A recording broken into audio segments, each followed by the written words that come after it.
Indonesia mengambil langkah besar menuju swasembada beras dengan menghentikan impor beras.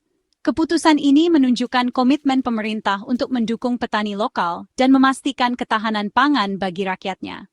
Langkah ini mendapat pujian dan juga keraguan. Beberapa ahli mempertanyakan keberlanjutannya dalam jangka panjang. Namun, pemerintah Indonesia tetap optimis dengan menyebutkan stok beras nasional yang besar dan indikator awal yang positif. Perubahan kebijakan ini telah mengguncang pasar beras global, memengaruhi harga, dan memicu diskusi tentang peran Indonesia sebagai pemain utama dalam lanskap pertanian. Ini juga menyoroti tantangan dan peluang yang dihadapi pertanian Indonesia dalam mencapai kedaulatan pangan sejati. Video ini akan membahas implikasi dari keputusan Indonesia untuk menghentikan impor beras, memeriksa dampak domestik dan internasionalnya. Keputusan Indonesia untuk menghentikan impor beras telah bergema di pasar beras global, menyebabkan penurunan harga yang signifikan. Menteri Pertanian, Amran Sulaiman, mengaitkan penurunan harga ini dengan perubahan kebijakan Indonesia. Ia mengklaim harga beras global turun dari $460 AS per ton menjadi $390 AS per ton sebagai akibat langsung dari ketidakhadiran Indonesia di pasar impor. Penurunan harga ini menandakan potensi pergeseran dinamika perdagangan beras global. Indonesia, yang secara tradisional merupakan importir beras utama, memiliki pengaruh yang cukup besar di pasar. Ketidakhadirannya sebagai pembeli telah menciptakan surplus menekan harga. Situasi ini menghadirkan peluang dan tantangan bagi pemain lain dalam perdagangan beras global, terutama negara-negara pengekspor. Untuk memahami pentingnya keputusan Indonesia, penting untuk memeriksa sejarah impor berasnya. Sejak beberapa dekade terakhir, Indonesia telah menjadi salah satu negara pengimpor beras terbesar di dunia. Pada tahun 2023, Indonesia mengimpor 2 juta ton beras, sebuah angka yang mencerminkan kebutuhan besar akan komoditas ini. Angka ini meningkat menjadi 3,6 juta ton pada tahun 2024, menyoroti ketergantungan negara pada sumber eksternal untuk memenuhi permintaan beras domestiknya yang terus meningkat. Ketergantungan ini berasal dari kombinasi beberapa faktor, termasuk pertumbuhan penduduk yang pesat, perubahan pola konsumsi, dan tantangan dalam sektor pertanian seperti kekeringan dan banjir. Namun, komitmen pemerintah untuk mencapai swasembada beras telah terlihat dalam upayanya untuk meningkatkan produksi dalam negeri melalui berbagai program dan inisiatif. Komitmen ini tercermin dalam peningkatan yang signifikan dalam stok beras nasional, yang dikenal sebagai cadangan beras pemerintah, yang saat ini mencapai 3,7 juta ton, sebuah pencapaian yang patut diapresiasi. Pemerintah bertujuan untuk meningkatkan cadangan ini menjadi 4 juta ton dalam beberapa minggu mendatang, menunjukkan tekad yang kuat untuk memastikan ketahanan pangan nasional. Penurunan harga beras global yang dikaitkan dengan penghentian impor Indonesia menawarkan secercah harapan bagi negara-negara pengimpor beras lainnya. Negara-negara ini, terutama yang berada di Asia Tenggara Afrika, sering bergulat dengan masalah ketahanan pangan dan fluktuasi harga beras. Harga yang lebih rendah saat ini memberikan kelonggaran yang sangat dibutuhkan, membuat beras lebih terjangkau bagi populasi yang rentan. Perubahan kebijakan Indonesia, disengaja atau tidak, telah menempatkannya sebagai penolong yang tidak disengaja bagi negara-negara ini. Dengan mengurangi ketergantungannya pada impor, Indonesia secara tidak sengaja berkontribusi pada pasar beras global yang lebih stabil dan mudah diakses. Situasi ini menggarisbawahi keterkaitan sistem pangan global dan dampak yang dapat ditimbulkan oleh masing-masing negara terhadap ketahanan pangan global. Bagian 5. Keraguan di Cakrawala, skeptisisme Vietnam. Terlepas dari hasil positif awal, tidak semua orang memiliki optimisme yang sama tentang keberlanjutan penghentian impor Indonesia. Beberapa pihak merasa bahwa keputusan ini mungkin terlalu terburu-buru dan tidak mempertimbangkan semua variabel yang ada. Vietnam, negara pengekspor beras utama dan mitra dagang utama Indonesia, telah menyatakan skeptisismenya tentang kelangsungan jangka panjang dari kebijakan ini. Mereka merasa bahwa ada banyak tantangan yang harus dihadapi. Duta Besar Vietnam untuk Indonesia secara terbuka mempertanyakan kemampuan Indonesia untuk mempertahankan sikap ini. meramalkan bahwa Indonesia pada akhirnya akan kembali mengimpor beras. Pernyataan ini menimbulkan banyak diskusi di kalangan pengamat. Skeptisisme ini berasal dari beberapa faktor. Salah satunya adalah ketidakpastian dalam produksi beras yang dipengaruhi oleh cuaca dan kondisi alam lainnya.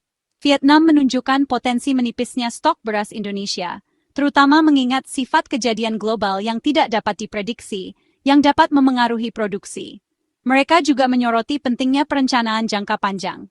Lebih lanjut, Vietnam menyoroti fakta bahwa produksi beras Indonesia pada tahun 2024 menurun menjadi 30,6 juta ton dari 31,1 juta ton pada tahun 2023. Penurunan ini cukup signifikan. Penurunan ini, ditambah dengan ketidakpastian pertanian yang selalu ada, menimbulkan kekhawatiran tentang kemampuan Indonesia untuk secara konsisten memenuhi permintaan domestiknya. Banyak yang merasa bahwa kebijakan ini perlu ditinjau ulang. Bagian 6. Cadangan yang menjanjikan, stok beras Indonesia. Indonesia bagaimanapun tetap teguh dalam komitmennya terhadap swasembada. Pemerintah menunjukkan stok berasnya yang kuat sebagai bukti kemampuannya untuk mengatasi potensi kekurangan dalam produksi. Cadangan beras pemerintah saat ini berada pada titik tertinggi sepanjang sejarah yaitu 3,7 juta ton, berfungsi sebagai jaring pengaman, memastikan ketahanan pangan, bahkan dalam menghadapi keadaan yang tidak terduga. Pemerintah berencana untuk memperkuat cadangan ini lebih lanjut, menargetkan 4 juta ton dalam waktu dekat. Cadangan ini ditambah dengan upaya berkelanjutan untuk meningkatkan produksi dalam negeri, membentuk landasan strategi Indonesia untuk melepaskan diri dari ketergantungannya pada impor beras. Pemerintah yakin bahwa dengan memperkuat kapasitas internalnya, ia dapat memastikan pasokan beras yang stabil dan terjangkau bagi rakyatnya. Bagian 7. Jalan ke depan, tantangan yang dihadapi pertanian Indonesia. Terlepas dari optimisme pemerintah, tantangan tetap ada di jalan menuju swasembada beras yang berkelanjutan. Pemerintah harus bekerja keras untuk mengatasi berbagai hambatan yang ada. Pertanian Indonesia menghadapi banyak sekali kendala, termasuk infrastruktur yang tidak memadai, yang seringkali menghambat produktivitas. Akses terbatas ke teknologi modern yang membuat petani sulit untuk bersaing di pasar global, dan konversi lahan pertanian untuk tujuan lain, yang mengurangi luas lahan yang tersedia untuk produksi pangan. Masalah-masalah multifaset ini membutuhkan solusi yang komprehensif dan jangka panjang untuk memastikan kelangsungan jangka panjang sektor pertanian Indonesia. Tanpa solusi ini, masa depan pertanian bisa terancam. Memperbaiki infrastruktur, khususnya sistem irigasi, sangat penting untuk meningkatkan produktivitas dan ketahanan dalam menghadapi perubahan iklim. Ini akan membantu petani mengelola sumber daya air dengan lebih baik. Sama pentingnya adalah memfasilitasi akses ke teknologi dan pelatihan bagi petani, sehingga dapat memanfaatkan inovasi terbaru, memungkinkan mereka untuk mengadopsi praktik pertanian modern yang dapat meningkatkan hasil dan mengurangi kerugian. Ini akan membuat pertanian lebih efisien dan berkelanjutan. Menangani masalah konversi lahan juga penting untuk melestarikan lahan pertanian yang ada, menjaga agar lahan tetap produktif, dan mencegah fragmentasi lebih lanjut dari lahan pertanian, yang dapat mengurangi efisiensi produksi. Bagian 8. Menabur benih perubahan, solusi alternatif. Selain mengatasi tantangan langsung dalam sektor beras, mengeksplorasi solusi alternatif sama pentingnya untuk memastikan ketahanan pangan jangka panjang. Diversifikasi produksi pertanian, mempromosikan makanan pokok alternatif, dan berinvestasi dalam penelitian dan pengembangan adalah beberapa strategi utama yang dapat berkontribusi pada sistem pangan yang lebih tangguh dan berkelanjutan di Indonesia. Mempromosikan konsumsi makanan pokok alternatif seperti jagung, singkong, dan sagu dapat membantu mengurangi ketergantungan yang berlebihan pada beras dan mendiversifikasi kebiasaan makan. Berinvestasi dalam penelitian dan pengembangan dapat mengarah pada pengembangan varietas tanaman yang tahan iklim dan teknik pertanian inovatif yang dapat lebih meningkatkan produktivitas dan keberlanjutan.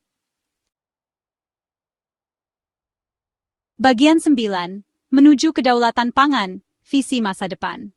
Keputusan Indonesia untuk menghentikan impor beras, meskipun berani, merupakan langkah menuju pencapaian kedaulatan pangan, kemampuan untuk memberi makan rakyatnya dengan makanan yang diproduksi di dalam negeri. Ini menandakan komitmen untuk memberdayakan petani lokal, memperkuat sektor pertanian, dan mengurangi ketergantungan pada sumber eksternal untuk makanan pokok yang penting. Jalan ke depan bukannya tanpa tantangan, tetapi mengejar kedaulatan pangan adalah upaya yang layak.